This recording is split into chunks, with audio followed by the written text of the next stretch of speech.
E falamos agora sobre um fato que fez parte da história do Silvio Santos, quando ele se viu nas mãos de um sequestrador. Esse drama da vida de Silvio ganha destaque no filme Silvio, que será lançado no mês que vem. Vamos conversar agora com o Nilton Canito, ele que é roteirista do filme. Canito, obrigada por estar conosco. Um bom dia. Bom dia a todos. Canito, vamos lá. Primeira pergunta que eu te faço é como foi esse trabalho para contar essa história que parou o Brasil? Foi uma honra poder ter essa oportunidade, né, de contar uma história tão importante como essa, de uma pessoa das mais amadas do Brasil. E a ideia inicial era uma biografia, aí a gente começou a fazer algum recorte, que as biografias têm que ter algum recorte, e acabou focando no dia do sequestro. Então é focado no dia do sequestro. Mas não é apenas o sequestro, que a partir do dia do sequestro, ele, o Silvio Santos, com um cara armado para evitar a própria morte, começa a contar a sua história de vida. Então, quem assistir o filme vai ter um thriller de ação, que é esse momento do sequestro, ao mesmo tempo o Silvio contando suas histórias. Então, vai ter todas as histórias do baú, como é que ele criou, como é que ele ganhou o SBT, como é que ele começou como camelô. Tem toda essa trajetória dele, tem lá cenas para explicar. Então, é um filme que, ao mesmo tempo, é emocionante e, ao mesmo tempo, é um thriller de ação. Para você, Canito, que estudou a vida de Silvio Santos, eu te pergunto, quem é Silvio Santos? Não, o Silvio Santos, como todos vocês conhecem, é o maior apresentador da história da TV brasileira, de longe, né? Mas o senhor Abravanel, que foi quem realmente faleceu ontem, a gente conhece muito menos, né? E eu me interessei demais de entender quem é esse cara, e realmente é difícil, lógico que a gente não sabe tanto, cada um sabe um pouco, ouvindo os depoimentos, etc. Mas essa pesquisa de quem é essa pessoa realmente é muito impressionante. E uma coisa que a gente descobriu é que ele é uma pessoa que valorizava demais a palavra, em todos os sentidos, né? A gente fala o povo judeu é o povo da palavra, né? O povo da Bíblia, é o povo da palavra mesmo. Então ele valorizava demais a palavra. Então, tanto a palavra comunicação persuasiva, que não era só isso que ele fazia, ele ganhava o público, ele ganhava a confiança, mas também a palavra mesmo, a lealdade, a cumprir a lealdade. Então, é um filme que mostra isso, como o Silvio, porque a coisa mais impressionante, gente, é que o Silvio convenceu o sequestrador, o cara vai matar você, ele convence o cara a representar ele para negociar com a polícia. Ele ganhou a confiança da pessoa que ia matar ele. Isso é muito impressionante. Então, essa foi a pergunta que moveu a história. Como é que esse cara conseguiu ganhar a confiança do sequestrador?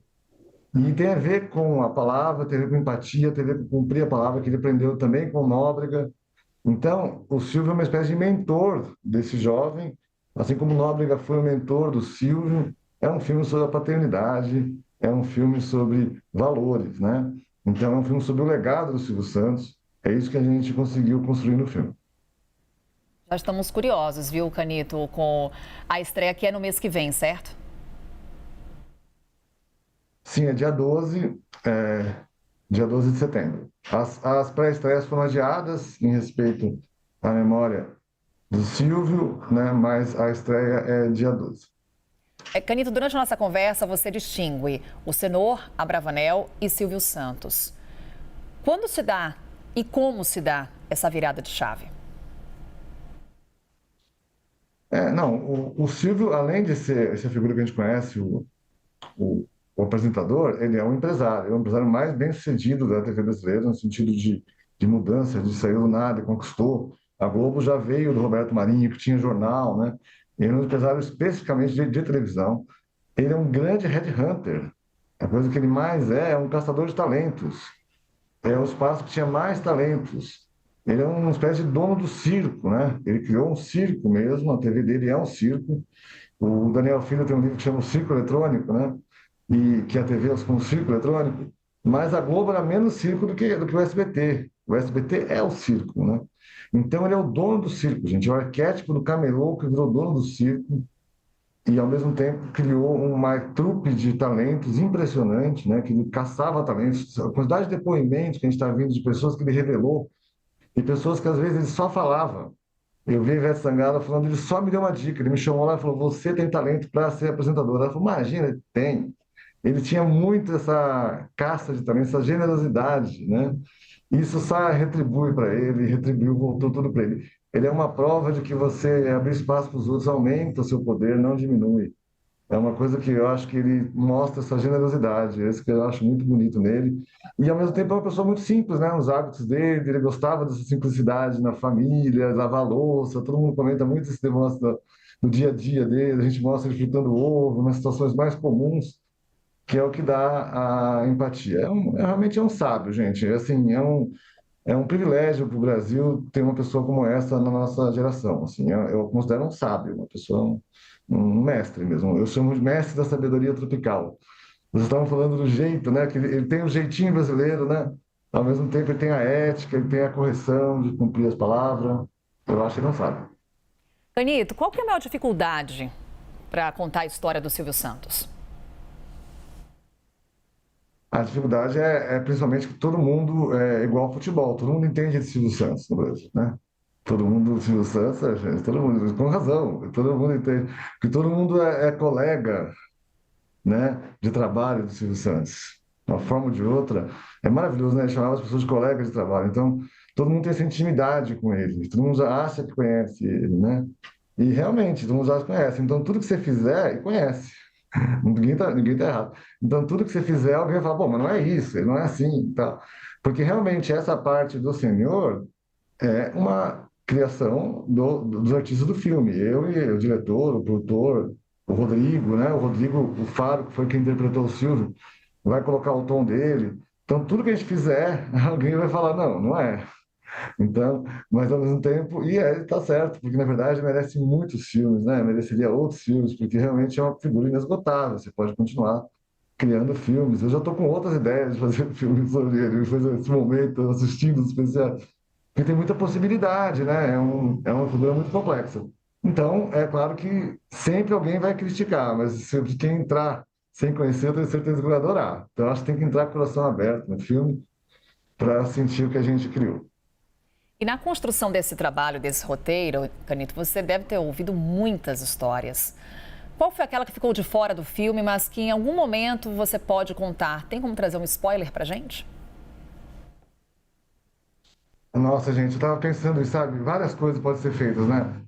Eu, se fosse fazer agora esse filme, eu escrevi esse filme há 6 anos atrás, na verdade, né? A gente depois teve um processo de cinema demora. Agora, essa questão do momentos finais dele dá um filme maravilhoso, né, gente, se a gente pensar. Porque é um filme sobre legado, como ele conseguiu passar o legado para a família, e é uma família de mulheres. A gente fala que ele é o rei da televisão, e ele passou o poder para umas rainhas, assim, para as princesas, de uma forma muito bonita ele passou. Eu achei super legal esse negócio, nos últimos momentos, ele ficou quase um ano recluso só com a família. Então, é um momento que dizem que ele assistia a si mesmo. Então, ele deve ter tido um processo de autorreflexão absurdo e conseguiu. A Patrícia, por exemplo, está arrasando no programa dele. É muito legal de assistir isso. Você vê que ele conseguiu treinar. Ela que estava lá no sequestro. Então, daria fazer um filme hoje, Patrícia. A gente fez os filmes, daria fazer o Patrícia. Porque tanto a versão dela do sequestro, como ela aprendeu o legado do pai, ou de todas elas. Daria para fazer um filme maravilhoso. Então, tem vários caminhos aí que a gente podia abordar. Agora, eu estou contando uma história, tem uma história que eu não deu para entrar, assim, mas me contaram, eu achei muito forte, que foi na transição democrática. Não deu porque não tinha a ver com o tema principal do filme. Mas como o Silvio foi importante na passagem do regime militar do Figueiredo para o Tancredo, como ele foi uma peça fundamental, escondida, no serviço social, ele pacificou. Ele ganhou a confiança tanto do Figueiredo, que ele já era de confiança, que ele era, fazia a semana do presidente, do regime militar, quanto do Tancredo. O Tancredo ficou de confiança dele. Tem uma situação que uma cena maravilhosa, um dia eu conto. E aí ele ficou amigo dos dois e foi uma pessoa importante nessa transição. Isso em si daria um outro filme, gente. Só isso. O regime democrático, como uma pessoa que ouve todos os lados e cumpre a palavra, consegue entender todos os lados, que é o que faz um grande comunicador. O Silvio, a gente tem dificuldade de definir o Silvio, porque fala, ele é conservador, mas não tem para ele espaço para diversidade. Ele é totalmente paradoxal. Em todo sentido que você vai falar com ele, ele é meio paradoxal. Então, isso é muito legal, sabe? De que isso que possibilita diálogo. Hoje em dia, os comunicadores são muito radicais, a impressão que dá, né? Você já percebeu? sou de um lado, do outro, tá bom, tal. Mas ele conseguia, sou contra também, mas ele conseguia ser paradoxal. E isso eu acho muito bonito e muito importante para a democracia. Milton Canito, roteirista da cinebiografia Silvio, que estreia no dia 12 de setembro. Sucesso com o filme. Canito, mais uma vez, obrigada por essa conversa. Muito obrigado a vocês, parabéns pela cobertura, viu? Estou acompanhando, tá excelente, o Silvio merece. Eu fico muito emocionado de ter tantas coberturas, assim, é muito legal de ver, né? Nós Estão aprendendo combinamos. muito. Obrigada, Isso. Canito.